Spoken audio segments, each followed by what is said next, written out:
The Constitution of India, Preamble.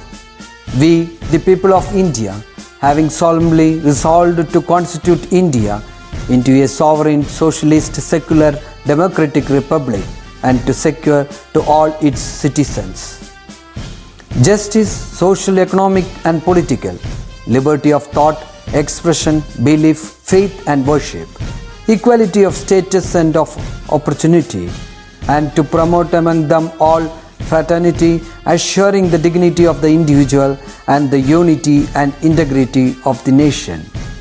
In our Constituent Assembly, this 26th day of November 1949, do hereby adopt, enact and give to ourselves this Constitution.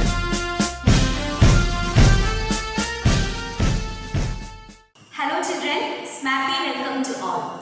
അപ്പോൾ ഇന്നത്തെ session ഒരു ചെറിയ കഥ കേട്ടുകൊണ്ട് തുടങ്ങിയാലോ? Okay. പഠിക്കാനൊക്കെ ഭയങ്കര അലസത പ്രകടിപ്പിച്ചിരുന്ന മടിയനായിട്ടുള്ള ഒരു വിദ്യാർത്ഥിയുടെ കഥയാണ് ഇന്ന് ഞാൻ നിങ്ങൾക്ക് പറഞ്ഞു തരുന്നത്. അതായത് ഒരിടത്തൊരു വിദ്യാർത്ഥി ഉണ്ടായിരുന്നു. അവന് പഠിക്കാനൊക്കെ ഭയങ്കര മടിയായിരുന്നു. അവന് അധികം സുഹൃത്തുക്കളൊന്നും ഉണ്ടായിരുന്നില്ല ക്ലാസ്സിൽ. അവൻ്റേതായിട്ടുള്ള ഒരു ലോകത്താണ് ആ വിദ്യാർത്ഥി നടന്നുകൊണ്ടിരുന്നത്. അപ്പോൾ ക്ലാസ്സിലേക്കൊക്കെ എന്നും അവൻ വൈകി മാത്രമേ എത്താറുണ്ടായിരുന്നുള്ളൂ. അപ്പോൾ ഇതിനെ ചൊല്ലി അധ്യാപകൻ എന്നും അവനെ വഴക്ക് പറയും. അപ്പോൾ ഒരു ദിവസം അധ്യാപകൻ തീർത്തും പറഞ്ഞു, നാളെ നീ ഇതുപോലെ വൈകിയാണ് ക്ലാസ്സിലേക്ക് എത്തുന്നതെങ്കിൽ ക്ലാസ്സിന് പുറത്തായിരിക്കും നിന്റെ സ്ഥാനം എന്ന് പറഞ്ഞു. പിറ്റേന്നും ആ വിദ്യാർത്ഥി വൈകി തന്നെ ക്ലാസ്സിലേക്ക് എത്തി. അധ്യാപകന് ഒരുപാട് ദേഷ്യം വന്നു. അധ്യാപകൻ പറഞ്ഞു, ഇന്ന് നീ ക്ലാസ്സിന് പുറത്ത് നിന്നാൽ മതി, ക്ലാസ്സിന് പുറത്താണ് നിന്റെ സ്ഥാനമെന്ന് പറഞ്ഞു. ഇത് കേട്ട വിദ്യാർത്ഥി അവൻ തോളിൽ ചുമന്ന ബാഗ് നിലത്ത് വെച്ചു. അതിനകത്ത് ഒരു ബോൾ ഉണ്ടായിരുന്നു. ആ ബോൾ എടുത്ത് അവൻ പുറത്തെടുത്തു. ആ ക്ലാസ്സിന്റെ സൈഡിൽ ഒരു മീറ്റർ സ്കെയിലും കിടപ്പുണ്ടായിരുന്നു. ആ മീറ്റർ സ്കെയിലും അവൻ എടുത്തുകൊണ്ടുപോയി. ഇത് കണ്ടപ്പോൾ അധ്യാപകന് ഒന്നുകൂടെ ദേഷ്യം വന്നു. ക്ലാസ്സിലേക്ക് വൈകിയെത്തി, മാത്രമല്ല ക്ലാസ്സിൽ കയറണ്ട എന്ന് പറഞ്ഞിട്ട് പോലും അവൻ ബാറ്റും ബോളും എടുത്ത് കളിക്കാനായിട്ട് പോവാണ്. ഇവൻ ഒരിക്കലും നന്നാവില്ല എന്ന് അധ്യാപകൻ മുദ്രകുത്തി. ആ വിദ്യാർത്ഥി എന്താണ് ചെയ്യുന്നതെന്ന് നിർമ്മിച്ചു കഴിഞ്ഞാൽ ആ മീറ്റർ സ്കെയിൽ കൊണ്ടുപോയി ക്ലാസ്സിന് പുറത്ത് കൊണ്ടുപോയി ആ മീറ്റർ സ്കെയിലിനെ കുത്തി നിർത്തി അതിന്റെ പല പല ഉയരങ്ങളിൽ നിന്ന് പല പല ഹൈറ്റ്സിന് ആ ബോളിനെ താഴേക്കിട്ട് അത് തിരിച്ചു പോകുന്ന ഹൈറ്റ്സ് എത്രയാണെന്ന് കണ്ടുപിടിച്ചു. അപ്പൊ എത്ര ഉയരത്തിൽ നിന്നാണോ ബോൾ താഴേക്കിടുന്നത് തിരിച്ച് എത്ര ഹൈറ്റിലേക്ക് ആ ബോൾ പോകുന്നു എന്നുള്ള ആ മെഷർമെന്റ് ഒരു ടേബിളിലേക്കായി എഴുതി അത് തമ്മിലുള്ള ഒരു ബ്യൂട്ടിഫുൾ ആയിട്ടുള്ള ഒരു റിലേഷൻ ഡെവലപ്പ് ചെയ്തു.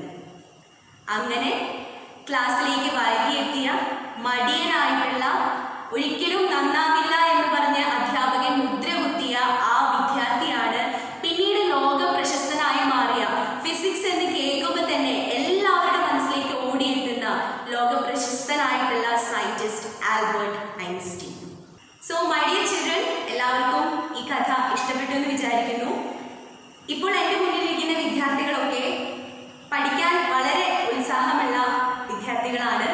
അപ്പോൾ നിങ്ങളൊക്കെ മനസ്സിരുത്തി പഠിച്ചു കഴിഞ്ഞാൽ അല്ലെങ്കിൽ കഠിനമായി പ്രയത്നിച്ചു കഴിഞ്ഞാൽ നിങ്ങൾക്ക് ഒരുപാട് ഹൈറ്റ്സിലേക്ക് എത്താനായിട്ട് പറ്റും. So do your best. Now let's get into today's session.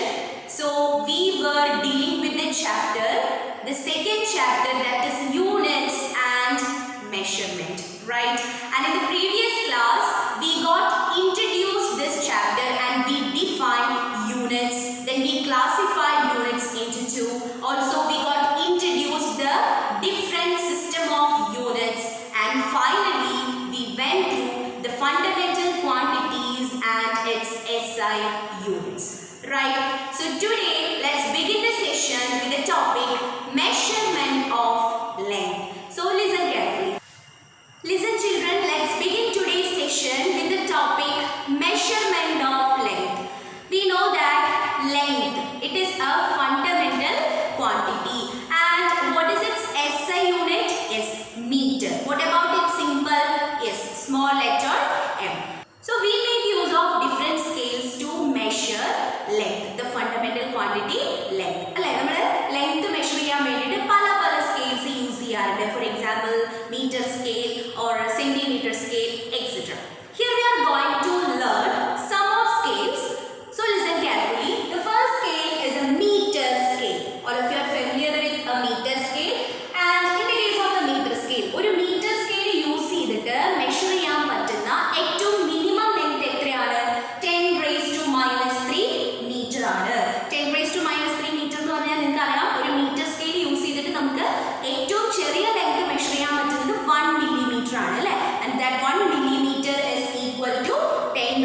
3 meter. എങ്ങനെയാണ് 10 raised to minus 3 meter എന്ന് പറഞ്ഞു കഴിഞ്ഞാൽ വരിക? That is, we know that 1 by x raised to n can be written as x raised to minus n. This you have learned in mathematics.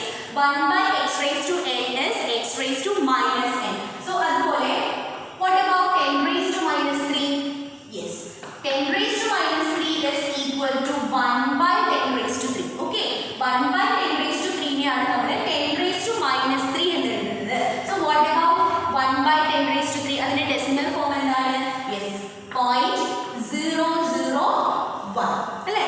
10 raised to 3 എന്ന് പറഞ്ഞു കഴിഞ്ഞാൽ 1000 ആണ്. So 1 by 10 raised to 3, 3 zero ഉള്ള 1000 കൊണ്ട് divide ചെയ്യുന്ന സമയത്ത് നമ്മൾ 3 digits ലെഫ്റ്റിലേക്ക് നീക്കി പോയിന്റ് ഇടണം. So 0.001 meter. So 10 raised to minus 3 meter is equal to 0.001 meter. That is equal to 1 millimeter. So ഒരു മീറ്റർ സ്കെയിൽ യൂസ് ചെയ്തിട്ട് നമുക്ക് മെഷർ ചെയ്യാൻ പറ്റുന്ന ഏറ്റവും ചെറിയ ലെങ്ത് എന്ന് പറയുന്നത് 10 raised to minus 3 meter ആണ്, അല്ലെങ്കിൽ 1 millimeter ആണ്. And you know that maximum നമുക്ക് എത്ര ലെങ്ത് വരെ മെഷർ ചെയ്യാനായിട്ട് പറ്റും? 10 raised to 2 meter. Okay, അപ്പോൾ maximum ലെങ്ത് വരുന്നത് 10 raised to 2 meter ആണ്. Now the second type of scale is the vernier calipers. It's a new term. അല്ലെങ്കിൽ നിങ്ങൾ ഈ ഒരു സ്കെയിൽ നിങ്ങൾ പഠിച്ചിട്ടില്ല. So actually നമുക്ക് പ്രാക്ടിക്കൽസ് ചെയ്യാനുണ്ട് ഈ സ്കെയിൽ വെച്ചിട്ട്. അപ്പോൾ നിങ്ങൾക്ക് കൂടുതലായിട്ട് മനസ്സിലാവും. So the second type of scale is vernier calipers. അപ്പോൾ മീറ്റർ സ്കെയിൽ വെച്ചിട്ട് നമുക്ക് 10 raised to minus 3 meter വരെ മെഷർ ചെയ്യാനായിട്ട് പറ്റുള്ളൂ. That is 0.001 meter വരെ നമുക്ക് മെഷർ ചെയ്യാനായിട്ട് പറ്റുള്ളൂ. And what about vernier calipers? Yes, 10 raised to minus 4 meter. It has an accuracy up to 10 raised to minus 4 meter. So 10 raised to minus 4 meter പറഞ്ഞാൽ എന്താ? 0.0001 meter. അപ്പോൾ കുറച്ചുകൂടെ കുറഞ്ഞു. അപ്പോൾ കുറച്ചുകൂടെ ചെറിയ ലെങ്ത്തുകളെ മെഷർ ചെയ്യാൻ നമുക്ക് എന്ത് യൂസ് ചെയ്യാൻ പറ്റും? Vernier callipers. It's a scale. Okay, now the third one, a screw gauge or a spirometer.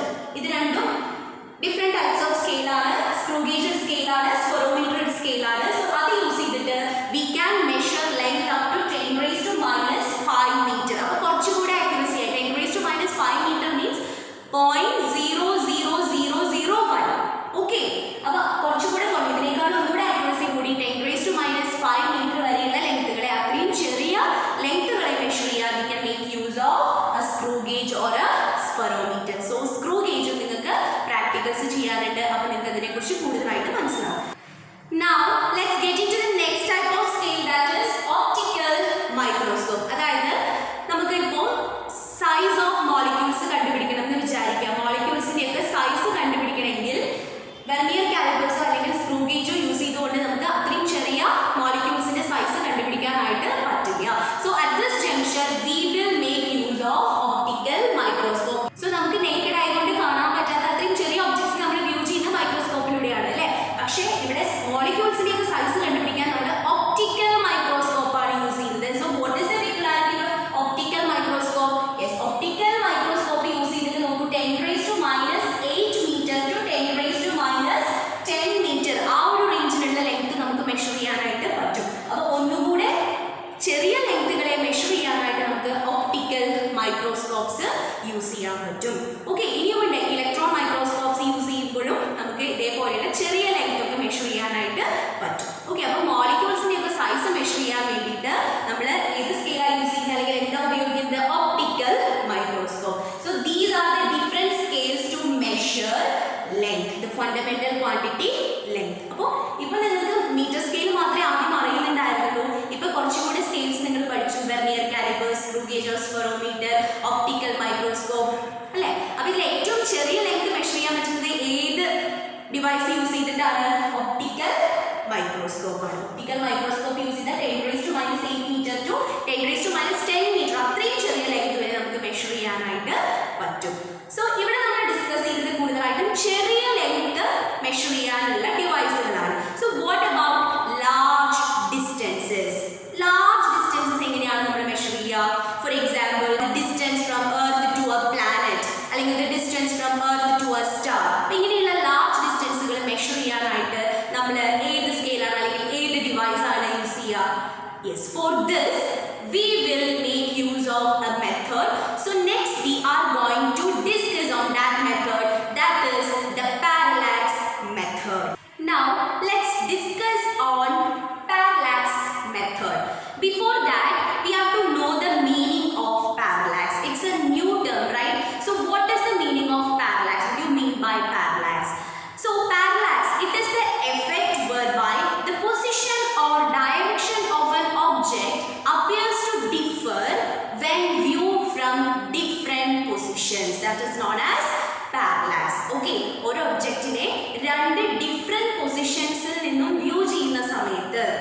അവരുടെ പൊസിഷൻസിലുള്ള ആ difference that is known as this effect is known as parallax.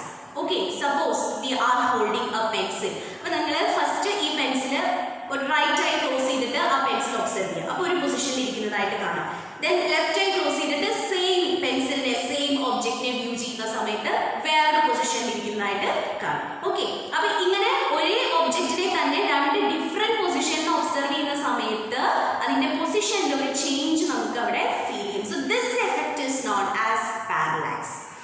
Okay, now what about parallax method? So as I said earlier, this parallax method is used to measure large distances such as the distance to stars or planets from Earth. Okay, large distance measure ചെയ്യാൻ വേണ്ടിയിട്ടാണ് നമ്മൾ ഇത്തരത്തിലൊരു method adopt ചെയ്യുന്നത്.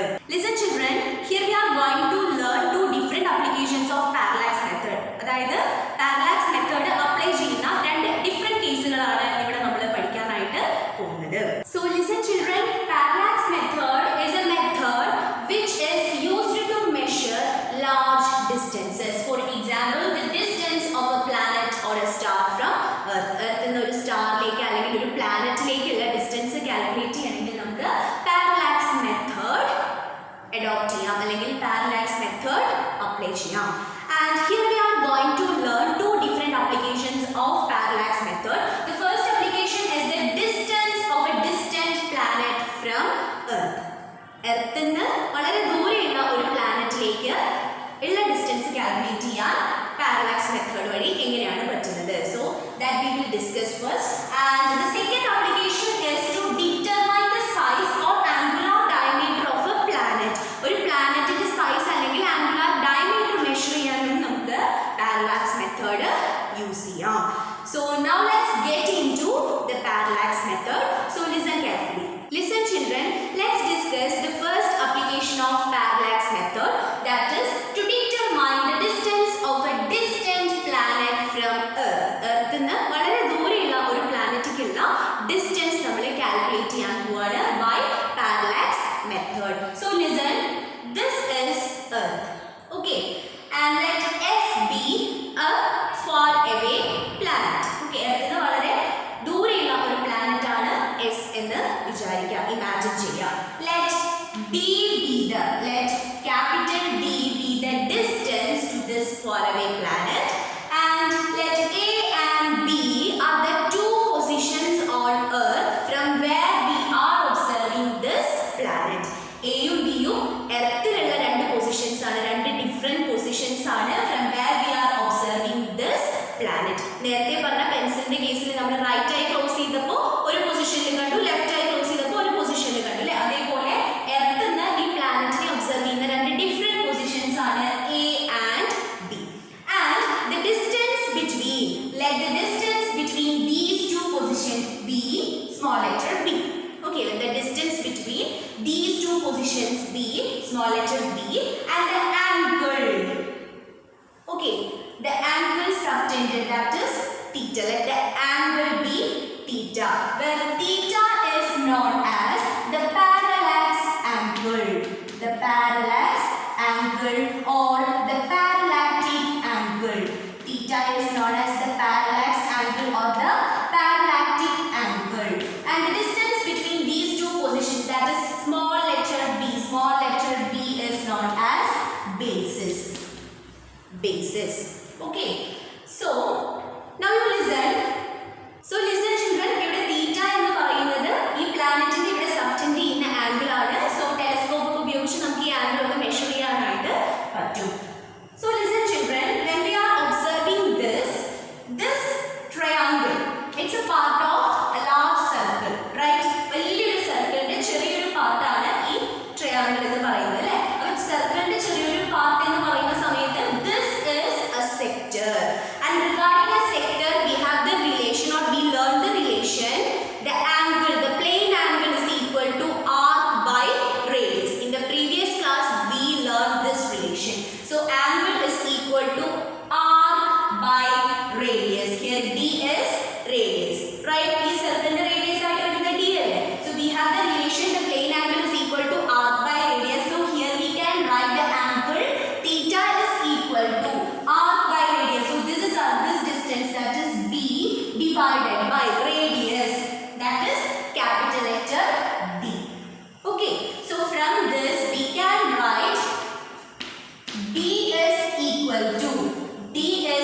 equal to b നെ നമ്മൾ ലെഫ്റ്റിലേക്ക് എടുക്കുന്ന സമയത്ത് തീറ്റ ഡിനോമിനേറ്ററിൽ വരും. So b is equal to b by theta.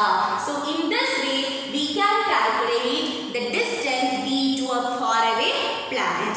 അപ്പോൾ ഒരു പ്ലാനറ്റിലേക്കുള്ള എർത്തിൽ നിന്ന് വളരെ അകലെയുള്ള ഒരു പ്ലാനറ്റിലേക്കുള്ള ഡിസ്റ്റൻസ് കാൽക്കുലേറ്റ് ചെയ്യാൻ വേണ്ടിയിട്ട് we can use this method, that is d is equal to b by theta, where b is the basis and theta is the parallax angle or the parallactic angle. So in order to find d we should know b and theta.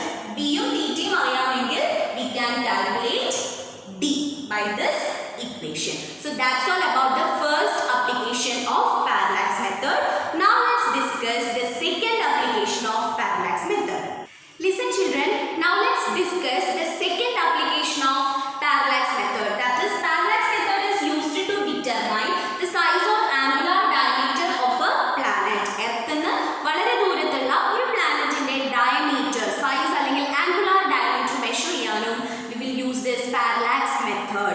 Before that, what was the relation in the previous case? Can you recall the relation? Yes. D is equal to b by theta, or theta, the parallactic angle theta is equal to b by d. In this case, since d is such a large distance, what about this theta? Yes, denominator le വലിയൊരു quantity ആണുള്ളത് അല്ലേ, വലിയൊരു length ആണുള്ളത്. അപ്പോൾ ഡിനോമിനേറ്ററിൽ വലിയൊരു value വരാന്ന് പറഞ്ഞു കഴിഞ്ഞാൽ what about this term? മൊത്തം ഈ ടേം എന്തായിരിക്കും? ചെറിയ ഒരു ടേം ആയിരിക്കും. സോ b by d മുഴുവനായിട്ടും that is equal to theta. So theta will be very very small. Since d is such a large distance, this theta will be very very small. So we can write b by d is much less than 1. Okay, അപ്പോൾ ഇവിടെ d എന്ന് പറയുന്നത് പ്ലാനറ്റിലേക്കുള്ള distance ആണ്. It is such a large distance and that's why this theta is very small. Okay, so that's all about the first case. Now let's consider the second application, that is parallax method is used to determine the size or angular diameter of a planet. And here you can see this is Earth and this is a faraway planet. And what about the distance to this planet? Yes, that is capital D, and let small d be the diameter of this planet, and let alpha, this will read as alpha, and alpha in എഴുതുന്നത് ഇങ്ങനെയാണ്. And this alpha is the angular size or the angle subtended by d at the earth. Okay, d എന്ന് പറയുന്ന ഈ diameter എർത്തിൽ subtend ചെയ്യുന്ന angle ആണ് alpha. അപ്പോൾ ഈ alpha എന്ന് പറയുന്ന angle ഒക്കെ നമുക്ക് ടെലസ്കോപ്പ് എന്ന് പറയുന്ന ഇൻസ്ട്രുമെന്റ് യൂസ് ചെയ്തിട്ട് നമുക്ക് കണ്ടുപിടിക്കാനായിട്ട് പറ്റും. So in this case, what will be the relation? Yes, നേരത്തെ പഠിച്ച റിലേഷൻ പോലെ ഇവിടെ എങ്ങനെയാണ് റിലേഷൻ വരിക? Yes, angle is equal to r by radius. So in this case, alpha is equal to the angle alpha is equal to r by radius. This will be the arc, right? So d by radius. ഇതിലെ വലിയൊരു സർക്കിളിന്റെ part. So ഇവിടെ capital d ആണ് radius ആയിട്ട് വരിക. So alpha is equal to d by d, and here we have to find the diameter, the angular diameter of the planet. So d is equal to, d എങ്ങനെയായിരിക്കും വരിക? d is equal to എന്ന് പറയുമ്പോൾ capital d നെ നമുക്ക് left സൈഡിലേക്ക് എടുക്കണം. So d is equal to alpha into capital D. So once we know this alpha and capital D, that is the distance to the faraway planet, it is easy to calculate the angular diameter of this planet. So that's all about the second application. So hope you understood the two different applications of parallax method. So parallax method is used to measure large distances. So in short, we can say that parallax method is used to measure large distances. If for example the distance to a faraway planet from Earth, or the distance to a star from Earth, etc. So that's all about parallax method. Now listen children, here we are going to learn certain relations. That is, in the previous case we have discussed on parallax method, right? അപ്പോൾ അവിടെ theta എന്ന് പറയുന്ന ഒരു parallactic angle വന്നിരുന്നു അല്ലേ?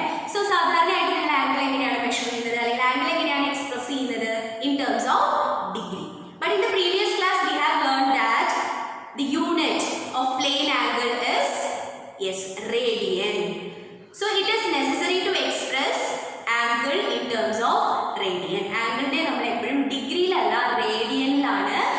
Represent ചെയ്യുക. So degree and radian ഇത് രണ്ടും എന്താണ്? Yes, units of plane angle ആണ്. പ്ലെയിൻ ആംഗിളിന്റെ യൂണിറ്റ്സ് ആണ്. അപ്പൊ എന്താണ് ഡിഗ്രിയും റേഡിയനും തമ്മിലുള്ള റിലേഷൻ? നമുക്കറിയാം മീറ്ററും സെന്റിമീറ്ററും തമ്മിലുള്ള റിലേഷൻ അല്ലെ 100 centimetre is equal to 1 metre ആണ്. അതേപോലെ ഇവിടെ ഡിഗ്രിയും റേഡിയനും തമ്മിലുള്ള റിലേഷൻ എന്തായിരിക്കും? Listen children, here we are going to learn the relation between degree and radian. So for that consider a circle. Okay, so ഈ സർക്കിളിന്റെ ചെറിയൊരു പോർഷൻ ആണ് ഞാൻ ഇവിടെ എടുത്തിരിക്കുന്നത്. So this is known as sector. And for a sector we have the relation angle is equal to arc divided by radius, isn't it? Angle is equal to arc divided by radius, and we know that ഒരു circle എന്ന് പറഞ്ഞു കഴിഞ്ഞാൽ total എത്ര degree ആണ് ഒരു circle വരിക? Yes, 360 degree ആണ്, right? So ഇത് മുഴുവൻ എത്രയായിരിക്കും? 360 ഡിഗ്രി ആയിരിക്കും. അപ്പോൾ ടോട്ടൽ നമ്മൾ കൺസിഡർ ചെയ്യുന്ന സമയത്ത് ഒരു സർക്കിളിന്റെ ടോട്ടൽ ആംഗിൾ എന്ന് പറയുന്നത് എത്രയാണ്? സർക്കിളിന്റെ ആംഗിൾ എന്ന് പറയുന്നത് 360 ഡിഗ്രി ആണ്. സോ ഇവിടെ നമ്മൾ ഫുള്ളും കൺസിഡർ ചെയ്തു. ഓക്കെ, സർക്കിൾ മുഴുവൻ നമ്മൾ കൺസിഡർ ചെയ്തു. അപ്പോൾ ഈ ഫുൾ ആംഗിൾ 360 ഡിഗ്രി ആണ്. And in this case the arc will be this much distance, right? ഇത് മുഴുവനാണ് ആർക്കായിട്ട് നമ്മൾ എടുക്കുന്നത്. സോ സർക്കിളിന്റെ ആംഗിൾ എന്ന് പറയുന്നത് 360 ഡിഗ്രി ആണ്. ആൻഡ് ഇൻ ദിസ് കേസ് നമ്മളിപ്പോൾ സർക്കിൾ 360 ഡിഗ്രി മുഴുവനായിട്ട് എടുക്കുന്ന സമയത്ത് in this case what about arc? Yes, arc will be this much distance അല്ലേ? അപ്പോൾ ഇത്രയും ഡിസ്റ്റൻസിന് നമ്മൾ എന്താ പറയുന്നത്? Yes, it is the perimeter of A circle. And what is the perimeter of A circle? Yes, that is 2 pi r. അപ്പോൾ in this case the arc will B 2 pi r. So instead of r we can write 2 pi r divided by what about the radius of a circle? Simply r. So r radius in a circle in a perimeter ആണ് 2 pi r. So here the radius is r. Okay, 2 pi r divided by r. R get cancelled. So 360 degree is equal to this 2 pi is in radian. Okay, so 360 degree is equal to 2 pi radian. This is the relation between degree and radian. Or simply we can write 360 degree is equal to 2 pi radian. Radian ne namukku rad vechu represent cheyam. So 360 degree is equal to 2 pi radian. So this is the relation between degree and radian. Listen children, here we are going to learn certain relations. So now we learn that 360 degree is equal to 2 pi radian. This is the relation between degree and radian. And what about 1 degree? Yes, actually 1 degree is equal to 60 minutes. Okay, 60 minutes ആണ് നമ്മൾ 1 degree എന്ന് പറയുന്നത്. So 60 minutes. So usually this minute is represented like this. ഇതിനെ നമ്മൾ prime എന്ന് പറയും. Okay, so 1 degree is equal to 60 minutes. And what about 1 minute? Yes, 1 minute is equal to 60 seconds, right? And seconds that is represented like this, double prime. Okay, so these are the relations. 360 degree is equal to 2 pi radian, 1 degree is equal to 60 minutes, and 1 minute is equal to 60 seconds. അപ്പോൾ എന്തിനാണ് നമ്മൾ ഈ relations ഇവിടെ പഠിച്ചതെന്ന് വെച്ച് കഴിഞ്ഞാൽ നേരത്തെ നമ്മൾ parallax method പഠിച്ചിരുന്നു. അപ്പോൾ പാരലാക്സ് മെത്തേഡിന്റെ പ്രോബ്ലംസ് സോൾവ് ചെയ്യാനായിട്ട് ഈ റിലേഷൻസ് നമുക്ക് ആവശ്യം വരും. So just keep these relations in your mind. So that's all for today. Remaining portions we can discuss in